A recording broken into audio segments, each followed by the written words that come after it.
आज तो नंद सरिता भी घर पर आई हुई थी। देवर महेश की शादी जब से पक्की हुई थी तब से उनका आना जाना लगा हुआ था। हालांकि शादी 3 महीने बाद थी पर तैयारी तो थी ही।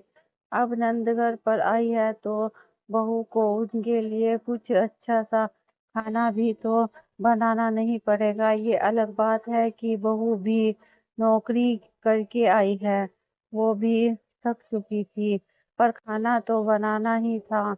तो ममता रसोई में खाना बना रही थी। आखिर दाल बाटी चूरमे की डिमांड की गई थी, जबकि घर के बाकी सदस्य घर की मुखिया निर्मला जी के कमरे में बैठकर खुसुर फुसुर कर रहे थे। ये खुसुर फुसुर ही तो कहेंगे, क्योंकि मजाक की 3 लोग बैठकर बात कर रहे हों तो और फिर भी दरवाजे तक भी आवाज ना जाए उसकी ओर। ममता का पति संदीप अभी ऑफिस से आया नहीं था।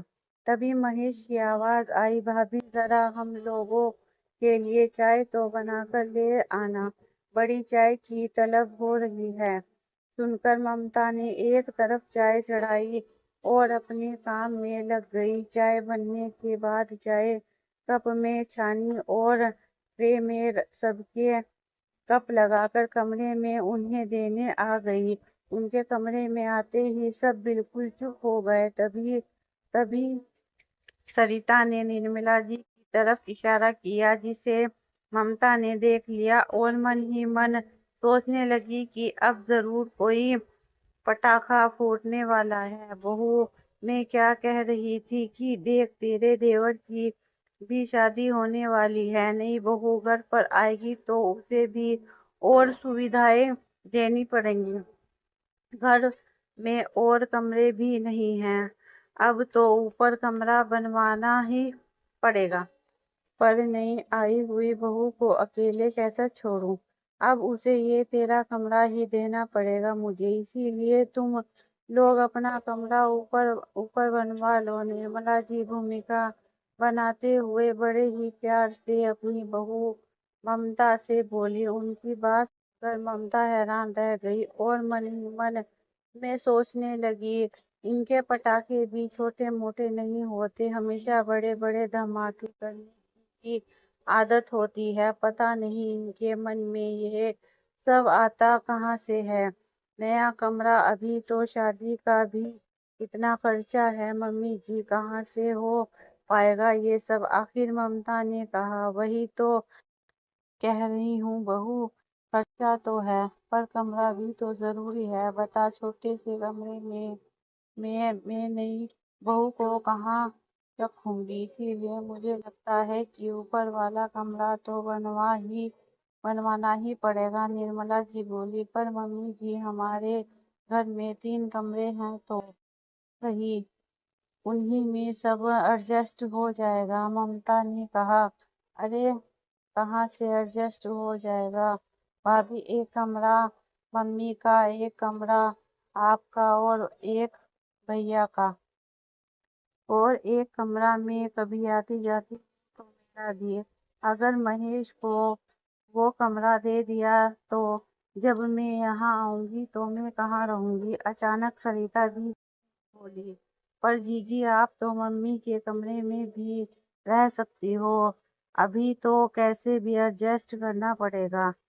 इतना पता है कहाँ, अभी फिलहाल तो पहले शादी का खर्चा जरूरी है। ममता ने सरिता से कहा, अरे तो भाभी आपके पापा से पैसे मांग लो, उनका तो अभी अभी रिटायरमेंट हुआ है, पैसा तो उनके पास भी होगा, 3-4 लाख तो वो आपको दे ही सकते हैं। अचानक सरिता ने अपने मन की बात बोल दी। यह सुनकर ममता हैरान रह गई।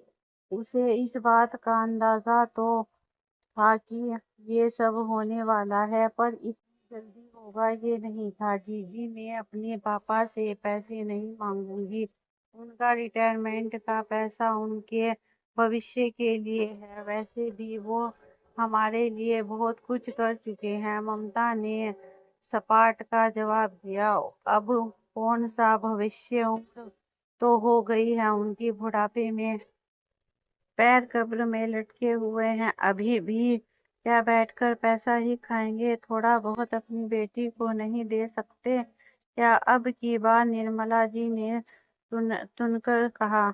ये सुनकर ममता को बुरा लगा। आखिर निर्मला जी ऐसे कैसे उनके पापा के लिए ये सब कह सकती थी? उसे ये बात बिल्कुल बर्दाश्त नहीं हुई तो उसने कहा, उम्र तो आपकी भी हो गई है मम्मी जी, आपको कमरे की क्या जरूरत है? आप अपना कमरा छोड़ दीजिए। और रही बात मेरे पापा से पैसे मांगने की, तो आपको जो कहना है कहिए, मैं अपने पापा से पैसे नहीं मांगूंगी, कहकर ममता कमरे से बाहर निकल गई।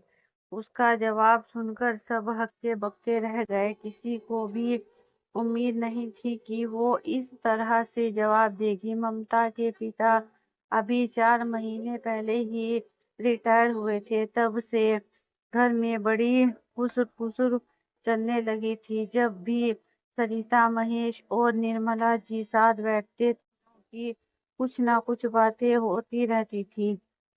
ये बात ममता ने भी नोटिस की थी, पर उसने से नजरअंदाज कर दिया। आखिर उनके पास इतना वक्त भी कहाँ था कि वो इन फालतू की चीजों में दिमाग लगाए। कई बार तीनों साथ बैठते तो ममता को जानबूझकर सुनाते हुए बोलते, पता है मम्मी, हमारे पड़ोस वाले मेहता जी है ना, वो पिछले साल रिटायर हुए थे। अपनी बेटी को उन्होंने पूरे 2 लाख रुपए दिए थे। सरिता ने कहा, अरे मम्मी, आपको क्या बताऊं, मेरा दोस्त है ना,